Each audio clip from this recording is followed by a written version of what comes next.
بسم اللہ الرحمن الرحیم۔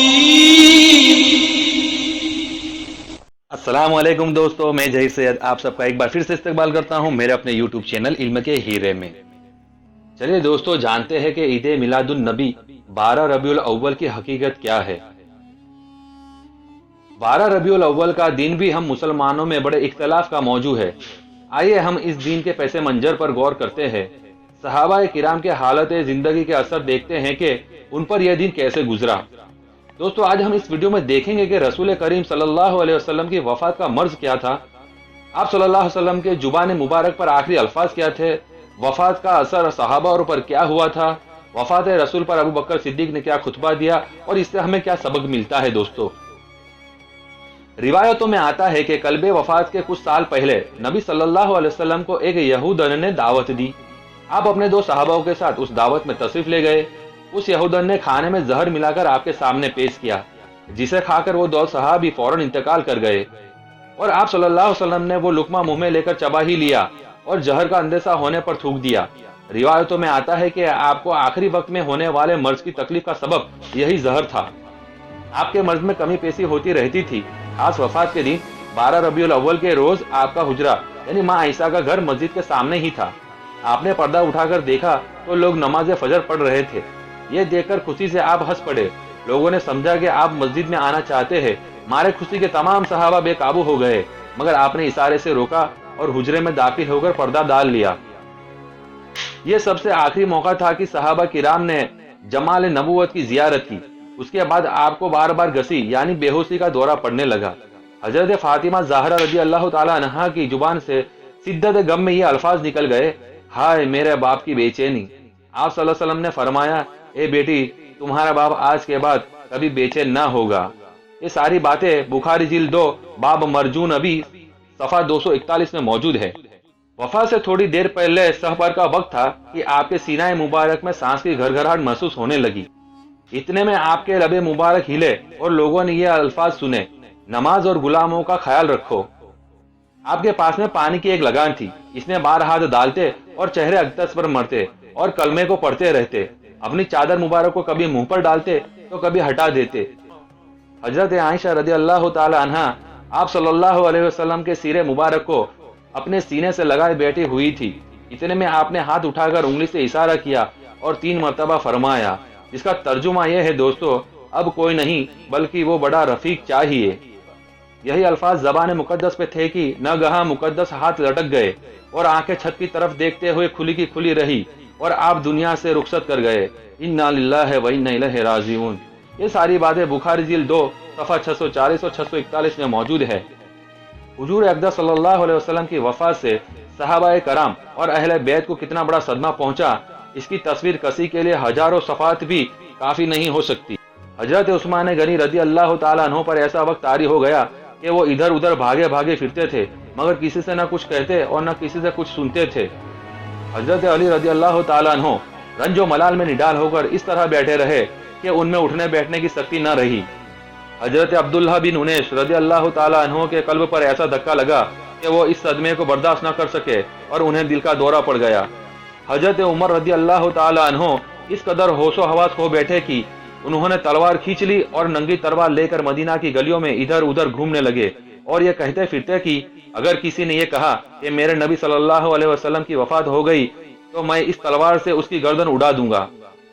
بخاری شریف کی روایت میں ہے کہ حضرت ابو بکر صدیق رضی اللہ تعالیٰ عنہ اپنے گھوڑے پر سوار ہو کر سکھ سے آئے، جو کہ مسجد نبوی سے 1 میل کے فاصلے پر تھا، اور کسی سے کوئی بات نہ کہی نہ سنی، سیدھے حضرت عائشہ رضی اللہ تعالیٰ عنہ کے حجرے مبارک میں چلے گئے اور حضور پاک صلی اللہ علیہ وسلم کے رخ مبارک سے چادر ہٹا کر آپ کی دونوں آنکھوں کے درمیان نہایت گرمجوشی کے ساتھ ایک بوسہ دیا اور کہا کہ آپ اپنی حیات اور وفات دونوں حالت میں پاکیزہ رہے، میرے ماں باپ آپ پر فدا ہو، ہرگز اللہ تعالیٰ آپ پر 2 موتوں کو جمع نہیں فرمائے گا، آپ کی جو موت لکھی ہوئی تھی آپ اس موت کے ساتھ وفات پا چکے۔ اس کے بعد حضرت ابو بکر رضی اللہ تعالیٰ عنہ مسجد میں تشریف لائے اور لوگوں کو متوجہ کرنے کے لیے خطبہ دینا شروع کر دیا۔ تم میں سے جو شخص محمد صلی اللہ علیہ وسلم کی پرستش کرتا تھا وہ جان لے کہ محمد صلی اللہ علیہ وسلم کی وفات ہو گئی ہے، اور تم میں سے جو شخص اللہ کی پرستش کرتا ہے تو وہ جان لے کہ اللہ زندہ ہے اور وہ کبھی مرنے والا نہیں۔ پھر اس کے بعد حضرت ابوبکر صدیق رضی اللہ تعالیٰ عنہ نے سورہ عمران کی آیت 144 تلاوت فرمائی۔ اور محمد صلی اللہ علیہ وسلم تو ایک رسول ہے، ان سے پہلے بہت رسول ہو چکے، تو کیا اگر وہ انتقال فرما جائیں یا شہید ہو جائے تو تم الٹے پاؤں پھر جاؤ گے؟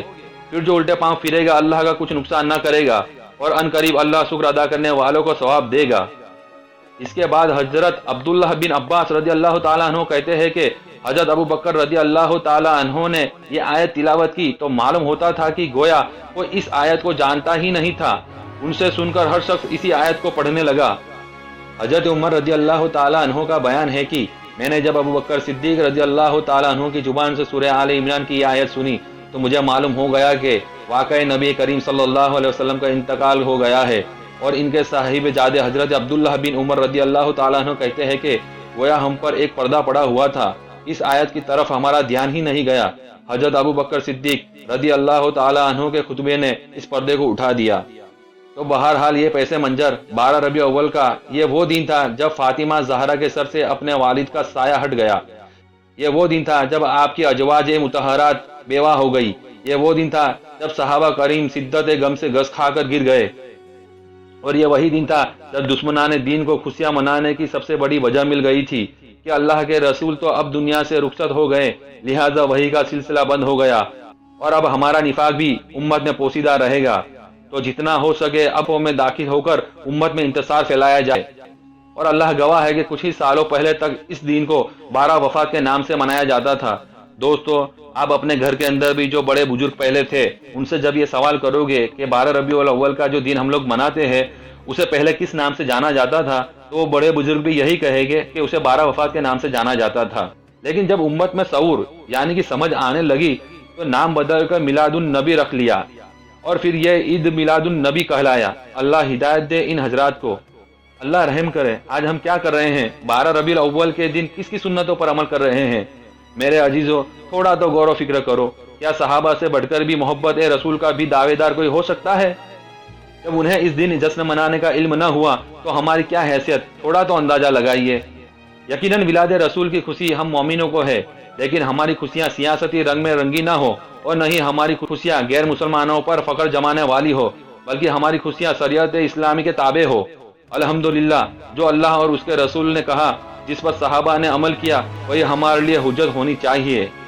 میرے عزیزو، صحابہ رضی اللہ تعالیٰ عنہ نے رسول کریم صلی اللہ علیہ وسلم کی آمد پر زندگی بھر حقیقت خوشیاں منائی، یعنی آپ کی تعلیمات پر زندگی بھر عمل کیا اور دوسروں تک اپنے عمدہ اخلاق کے سبب دین کی دعوت پہنچاتے رہے، جس کا نتیجہ ہے کہ آج ہم اور آپ بھی اہل ایمان والوں میں شمار ہے، ورنہ اللہ اگر ہمیں ہدایت نہ دیتا تو ہم بھی گمراہوں میں شمار ہوتے، ادنا سی ادنا مخلوق سے ڈرنے والی قوموں میں ہمارے بھی شمار ہوتا۔ اللہ کا لاکھ شکر ہے کہ اللہ نے اپنے نبی کے ذریعے صحابہ کرام کی جد و جہد کے ذریعے ہم تک دین اسلام پہنچایا اور ہمیں ہدایت سے سرفراز کیا۔ لہٰذا ہمیں بھی چاہیے کہ ہم بھی رسول اللہ علیہ وسلم کی تعلیمات کو مضبوطی سے پکڑ لیں، آپ صلی اللہ علیہ وسلم کی اطاعت کو لازم اور فرض جانیں اور دین میں نئے عقیدے ایجاد کرنے سے احتیاط یعنی پرہیز کریں۔